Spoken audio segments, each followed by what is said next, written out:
Ya, baru-baru ini saya memang melepas ular ke sawah-sawah di Indramayu karena hama tikus sudah merajalela, sudah artinya sudah tidak terkontrol lagi. Kita sama-sama tahu bahwa di sawah ataupun di hutan atau di mana tuh ada tikus, ada ular, ada biawak, ada binatang-binatang lain. Tapi bila mana terjadi sesuatu yang salah di antara rantai makanan, kan ada tikus dimakan sama ular, nanti ular dimakan sama burung elang, nanti ada juga tikus makan serangga dan lain-lain. Itu adalah satu rantai makanan. Tapi ketika ular diburu dan ularnya punah, hampir tidak ada di tempat itu, maka nggak seimbang tuh. Yang biasa dimangsa sama ular, tumbuhnya jadi banyak populasinya, yaitu tikus. Ketika hutan-hutan di daerah Indramayu dirubah menjadi areal pertanian, tikus-tikus yang biasa ada di hutan itu akhirnya mereka pergi ke mana-mana tuh, ke pinggir sungai, ke sawah dan lain-lain. Ularnya juga sebenarnya, tapi karena ularnya dibunuh-bunuh, maka akhirnya tikusnya kebanyakan, sehingga menjadi hama tikus. Yang mana hama tikus ini sudah sangat meresahkan 3 tahun terakhir, terutama tahun lalu itu sampai banyak sekali gagal tanam. Jadi pas nanam, tanamannya dihajar sama tikus. Dan yang makan itu, tikus itu bukan cuma 100-200, itu ribuan tikus. Itu kayak bermigrasi gitu, tikusnya banyak gitu kalau malam. Jadi ditembak-tembakin, ada yang nembak, ada juga yang dikejar-kejar. Tapi susah kan ngejar tikus. Dan kalau ngejarnya sembarangan, nanti padinya rusak tanamannya. Lalu dilakukan gerakan gropiokan tikus tuh sama masyarakat, sama petani. Jadi masyarakat rame-rame menggropiok tikus, jadi kayak nyerang tikus. Siang-siang itu ke sawah bersama-sama nyari tikus. Masalahnya kan tikus itu pada ngumpet di lubang tikus, ke dalam-dalam di pinggir-pinggir sungai, di tempat-tempat yang terjal, ada juga di lubang-lubang yang susah lah. Gimana caranya manusia bisa masuk ke dalam, kan gitu. Jadi ya dapat sih tikusnya beberapa, tapi tikus-tikus yang besar-besar yang kebetulan lagi keliling-keliling, kali tikus apes gitu, ketangkap sama manusia. Tapi secara umum masih banyak, dan tikus itu, satu ekor tikus itu bisa beranak sekitar 8-12 kayaknya, mungkin 10 lah, anggaplah satu tikus 10. Setiap 3 bulan 10 terus nanti ketika usianya gede, sekitar baru setahun lebih, 6 bulan udah punya anak lagi. Jadi pertumbuhan jumlah tikus itu luar biasa, nggak bisa direm dengan sama yang namanya racun, sama yang namanya apa. Dan petani-petani itu rugi banyak sekali gara-gara tikus. Dikasih racun nggak kekejar. Bahkan sampai ada yang masang setruman listrik untuk tikus, dipasang di mana-mana. Sekitar bulan lalu, 2 bulan lalu ada yang meninggal. Kesetrum, masang listrik, besoknya datang kesetrum, lupa. Ada lagi yang kesetrum orang lain. Kalau kita lihat 3 tahun terakhir, jumlah kesetrum meninggal karena jebakan tikus pakai listrik, itu jumlahnya banyak sekali di Indramayu. Nah, ini udah nggak bisa nih kita diem aja. Akhirnya saya mencoba untuk melakukan, ini kan tikus kan binatang, kita lawan pakai binatang lagi nih. Kenapa yang dilepas ular? Kenapa nggak burung hantu? Saya sudah melepas burung hantu. 3 bulan lalu saya bersama Menteri PU melepas burung hantu. Tapi nggak kekejar, karena burung hantu itu dia hanya berburu di saat malam. Di saat malam dia berburu, terus dia hanya nangkep tikus-tikus yang lagi keluyuran. Jadi dia terbang nih malam-malam, dapat satu tikus, keluyuran satu tikus. Satu burung hantu nangkep satu, terus dia makannya perlu waktu sekitar 1 jam. Terus mungkin 2 hari lagi baru nangkep satu. Nggak kekejar sama jumlah tikus yang sekali beranak 10, usia umur 5 bulan tikus sudah beranak lagi. Dan setiap 3 bulan beranak, nggak kekejar burung hantu. Dan burung hantu nggak bisa nangkep, nggak bisa ngambil, nggak bisa berburu tikus yang ada di dalam lubang-lubang. Kenapa nggak pakai biawak? Kenapa nggak pakai biawak? Biawak itu dia bisa makan, selain tikus dia banyak makannya. Jadi dia juga makan ikan, makan burung, makan apa. Jadi biawak itu nggak spesifik hanya makan tikus, Dia hanya makan tikus yang udah sakit, yang besar, tikus besar yang sakit, yang udah susah lari, mungkin dihajar sama biawak. Ya itu perlu juga sih, tikus yang terlalu besar yang sehingga nggak kemakan sama ular. Kan ularnya kan, ular yang saya lepas ini kan bukan ular jenis besar. Akhirnya saya putuskan untuk menyebar ular. Saya menyebarkan ribuan ular. Saya menyebarkan ribuan ular itu bertahap. Jadi, wah 1000 ular dilepas bisa berantakan ini, diserang ular. Tenang dulu. Jadi di Indramayu itu ada 200.000 hektar. 1 hektar itu 10.000 meter persegi. 10.000 meter persegi itu berarti kan 100 meter kali 100 meter itu gede banget. 1 hektar itu besar sekali. 1 hektar itu luas, 10.000 meter persegi. Itu baru 1 hektar. Kalau ada 10 hektar, kalau ada 1.000 hektar, kalau ada 10.000 hektar, kalau ada 100 hektar. Di Indramayu itu ada 200.000 hektar. Jadi luas sekali. Jadi 1.000 ular itu nggak ada artinya.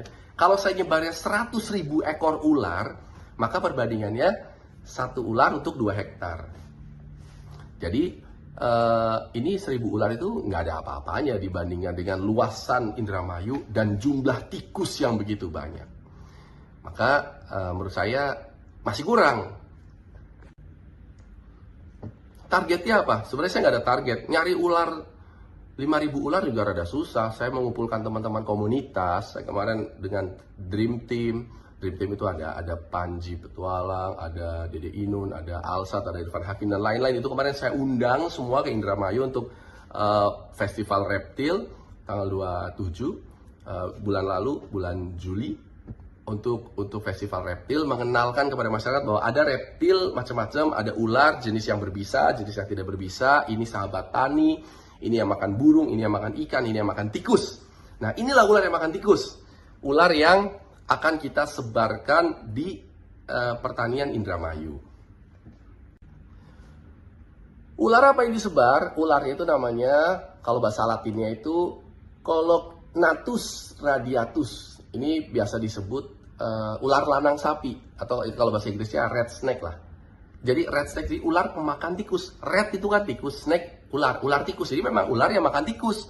Jadi saya sebarkan ular yang makan tikus. Ularnya nanti bisa dilihat itu ular lanang sapi, bisa langsung dilihat di Google juga keluar. Itu ukurannya tidak terlalu besar, maksimal hanya sekitar mungkin segini nih, seginilah, sekitar 1,5 meter maksimal. Terus dia warnanya jelas, warnanya kuning kecoklatan, ada garisnya, jadi mudah dikenali, dan dia nggak bisa tumbuh besar, jadi nggak bisa kayak menyerang manusia boro-boro gitu loh. Nggak berbisa dan nggak besar, dan dia spesial makan tikus, dan dia akan mencari tikus kemana-mana. Ular lanang sapi ini juga aslinya ada di Indramayu, jadi ada di Pulau Jawa lah. Jadi saya nggak riset terlalu lama. Kalau saya melepasnya ular dari Afrika, misalnya ball python, atau saya lepas ular rattlesnake dari Amerika, atau king snake dari Meksiko, corn snake dari Amerika, itu mungkin harus ada pemikiran lebih jauh ya, bahwa wah ini kan bukan hewan asli endemik sini gitu. Ini kan ular asli situ, terus kenapa dilepas liarkan lagi? Karena dibunuhin. Kalau ular aslinya udah nggak ada, maka kita kembalikan ke habitat aslinya. Kita berikan keseimbangan rantai makanan. Kan dulu waktu zaman kita masih SD kalau nggak salah ya, kan ada tuh rantai makanan, dan ada kayak harimau makan rusa makan rumput dan lain-lain lah gitu. Nah, saya melepas ular red snake ini karena memang aslinya di situ habitatnya sesuai. Jadi saya nggak perlu riset panjang-panjang, saya lepaskan dengan harapan bisa masuk ke liang-liang tikus. Jadi kan saya sudah lepas burung hantu, saya lepas ular, dan nanti mungkin rencananya 17 Agustus rencananya saya mau lepas biawak. Tapi biawak itu nggak ribuan ya, hanya ratusan lah. Karena biawak itu hanya akan memangsa tikus yang sudah tua rentak gitu kan, biar habis saja gitu. Jadi yang muda-muda. Berarti tikusnya akan punah dong? Nggak akan punah juga, nggak akan kekejar memunahkan tikus, nggak bakalan. Tapi paling nggak ada keseimbangan gitu, ada keseimbangan. Jadi ya, nanti kalau ular yang tua juga nanti dimakan sama biawak. Biawak yang bayi-bayi, anaknya banyak dimakan sama ular. Jadi ya udah pokoknya seimbang gitu. Dan apakah ini disetujui sama semua orang? Ya nggak semua orang setuju juga. Kebanyakan ibu-ibu pada, aduh kenapa dilepas di sini Pak, kami takut. Nah saya sosialisasi, ibu jangan takut. Karena ularnya yang akan takut sama ibu. Ibu badannya gede, ya ada juga yang langsing, ibu-ibu juga ada yang langsing. Tapi banyak kan ibu-ibu badannya kan gede-gede gitu kan, jumbo-jumbo. Ular juga takut sama ibu, ular tuh pasti akan lari lihat ibu gitu loh. Akan terbirit-birit gitu. Jadi jangan takut kalau misalnya nggak sengaja keinjek. Misalnya sampai tergigit pun itu tidak berbisa dan lecet aja, lecet. Saya nanti akan tunjukkan videonya ketika saya digigit ular juga biasa aja. Kan bukan ular sanca yang bisa besar, walaupun tidak berbisa tapi besar. Kalau ini kan enggak. Jadi kan ini ularnya kan ular size kecil lah. Paling gede-gedenya itu sejempol orang dewasa, sejempol segini lah gitu. Panjangnya juga berapa. Dan ularnya nanti akan terlalu banyak nggak? Kalau ularnya banyak nanti beranak pinak, ularnya banyak gak? Enggak juga. Ular itu nelor, anggaplah nelor 10. Telurnya juga nanti ada yang nggak jadi. Ada yang dimakan biawak, bayi ularnya juga dimakan biawak. Terus dimakan tikus juga. Jadi udah biar mereka ribut sendiri. Jadi manusia itu mendapatkan keuntungan aja dari perputaran mereka. Dan kita nggak usah ikut campur membunuhin ular apa. Nanti jadi nggak seimbang. Jadi saya akan lakukan sosialisasi kepada petani dengan program Sahabat Tani. Jadi Ular Sahabat Tani. Ular Sahabat Tani ini adalah program yang diluncurkan oleh Bupati Indramayu saya untuk ngasih tahu bahwa ada loh sahabat tani itu ular gitu yang akan membantu para petani untuk membasmi hama tikus.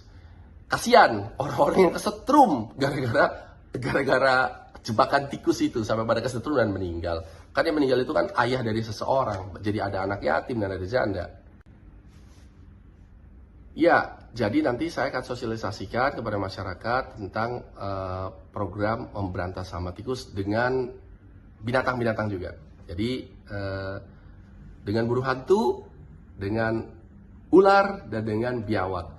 Dan insya Allah nanti tanggal 17 Agustus saya akan merilis biawak dan mungkin tambah ular juga, beberapa ular.